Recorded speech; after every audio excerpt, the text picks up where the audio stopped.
What's good? What's good? It's your boy Justin Henry here, going over all 32 teams. The New York Giants are on the clock right now, going over every single team, every fantasy relevant player for the upcoming season. If you haven't hit the sub button already, drop a sub, drop a like here on this video. Check out the playlist. All the teams are up, so you can go back and check through, find whatever player you want. Each video is individually timestamped, okay? But today we're going over the New York Giants. It's probably not going to be fun. They have one rookie, obviously top rookie that they picked, but this is not going to be a fun episode. There's not a lot of available talent on this team, and there's not a lot really to talk about that's different than last year. Obviously, Daniel Jones going out early in the year was a big, it affected this offense. But then Saquon Barkley leaving as well is really going to affect this offense now. I'm sure some of these guys, somebody out of this offense is going to prove to be fantasy relevant, but there's not a whole lot here. There's not. I'm just going to keep it real with you. So I think we have to at least take a look at the team, take a look at the quarterback, running back, wide receivers, tight end, try to find some value. There's still some question marks on this team at a couple positions, okay? The first is quarterback, Daniel Jones.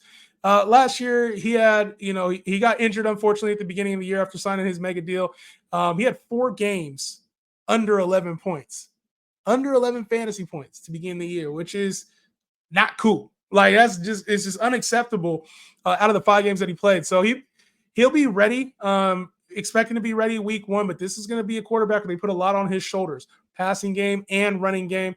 There's not a whole lot of weapons on this team outside of newly acquired Malik Nabers during the draft, but this team is going to rely a lot on him. And, a couple of years before that, he was the QB9. So it's like we kind of have seen him be like relevant at times.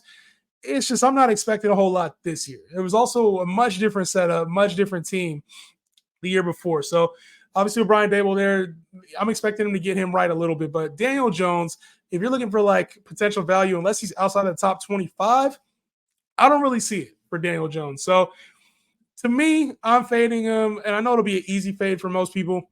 The team also has Drew Lock, who's not very good, but could step in if needed if Daniel Jones struggles at all. And like I said, there's a good chance of that just because his team has no weapons, probably will have a losing record, and by the second half of the year, will be playing for 2025 instead of 2024.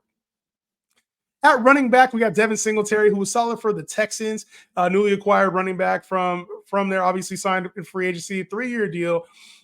He was the RB32 last year, and it's been pretty consistent in his roles with the Bills and with the Texans, like somewhere around 800 yards, 4 to 5 touchdowns. We're getting about 300 yards in the receiving game, and it's like that's pretty much what his numbers have been anywhere he's been, like whether he was a starter in Buffalo, he was a backup with Houston, and then got some starting time later in the year. I mean, he was really good down the stretch. He had 300-yard games, and it's like, when you can get a 100-yard game out of a guy like Devin Singletary, it's a plus.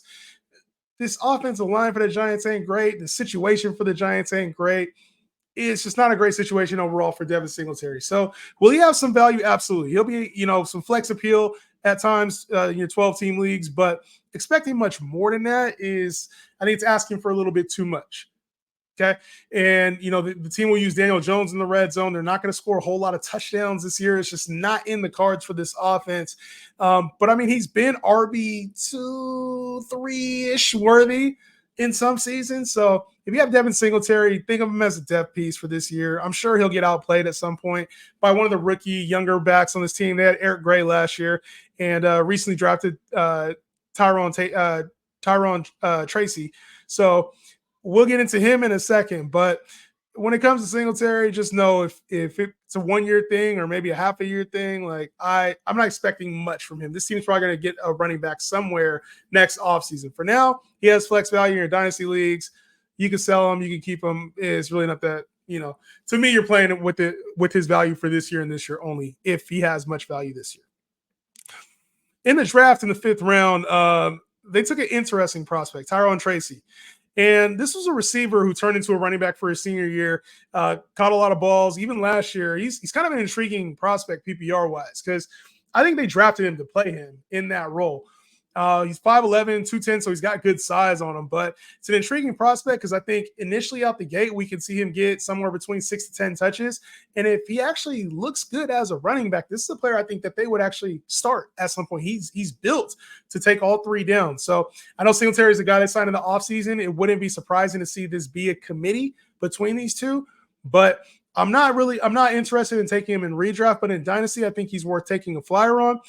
In redraft, he's somebody to watch the early weeks of the year, see how many reps he's getting, what he looks like in the offense, and if he can make plays.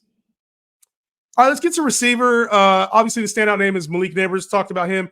I hate this landing spot for him, man. I really do. And unfortunately, with being paired with Daniel Jones, there's just not a lot of upside in this offense as a receiver. It's limited. And you haven't heard him really come out and say a whole lot of standout things about the Giants. I think in Dynasty, if I had Malik Nabers, I'd be waiting for a quarterback change probably as soon as next year. So, I mean, in redraft, I'm out. I think you have to take him based on the name, based on the college production. Everybody's expecting like LSU, receiver Jettas and Jamar Chase, expecting that value. I think in Dynasty, he's a safe play. In redraft, I'm like completely out. Even if Drew Lock starts, it doesn't really help the situation. The Giants just need a quarterback. They need somebody who can get the ball to these receivers. And they have plenty of receivers. That's another issue for Malik Nabers. It's like there's too many receivers on this team that could have a role. And we've seen them use high draft capital on receivers before, second-round picks. It just hasn't panned out. So I think Nabers will be fine, just not this year. I'm expecting somewhere in the 700 to 800-yard range, 5 to 6 TDs. Nothing crazy when it comes to Malik Nabers. I'm sure he'll have a couple decent games that make us go, wow, but just pump the brakes on him in redraft, in my opinion.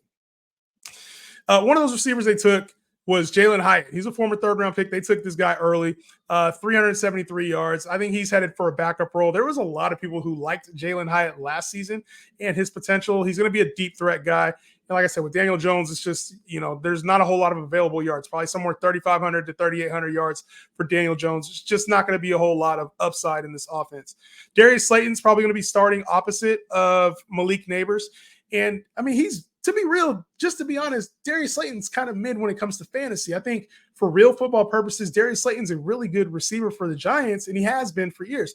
But like for fantasy, he's been a consistent wide receiver 4, wide receiver 5, wide receiver 6. Last year, he had 777 yards, 4 touchdowns, 50 catches.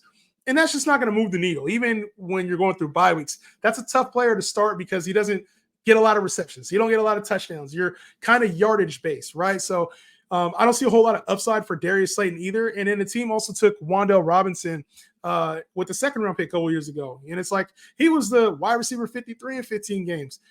3 out of the last 5 games he played, he had double digits. So it's like he started looking a little bit better. And I'd expect him to be better out the slot. But even he's limited. So it really just – there's with this Giants team, I'm just not confident in their receivers. And I know last year the team had Tommy DeVito starting for a number of games. I'm just not excited at all about this Giants offense. I'm not. If you can't tell, I'm not excited. And then even at tight end, there was a lot of optimism for Darren Waller last year. Darren Waller was, widely considered to be a top 10 tight end for fantasy purposes last year, just an overall asset for this team. And he got injured and banged up just like he normally is. He finishes the tight end 22 in a very down year, and now he's contemplating retirement. His heart ain't in it, man. And so I'm not here to hate on the man. If you got stuff you're dealing with off the field going through this offseason, that's fine, man. But for fantasy, and that's what I talk on this page, a lot of it, if you want to go real football, I'm sure I'll have some episodes talking real football. But for fantasy purposes, when I talk about Darren Waller, I just don't see the upside as a tight end too. I think you can do better. I think you can find better upside. And if it clicks, let somebody else deal with it or pick him up off waivers. At some point, he'll be on there. Like Darren Waller is more of a name that we remember from a couple of years ago when he was with the Raiders. They didn't have any other receivers, and Derek Carr was force feeding him. A little bit different situation here with the Giants. I just don't see it with Darren Waller, personally. As far as who'd be next in line, Daniel Bellinger, he's been a backup his whole career so far. He hasn't shown much promise either. He hasn't shown much promise, and we're getting tight end 2 production out of him at best if he becomes a starter this year. So overall, it's just there's not a lot of optimism. Like if I had to bet on anybody, maybe cracking 1,000 yards, you're obviously looking at Malik Nabers. That would be who could crack 1,000 yards on his team at any position. I just don't see a whole lot of yardage in general for this offense. And I'm sure there's going to be some patches along the way. We're going to get some new faces. They're trying people out. But it might get ugly for the Giants this year in fantasy. If I had to bet on anybody becoming fantasy relevant, Tyrone Tracy.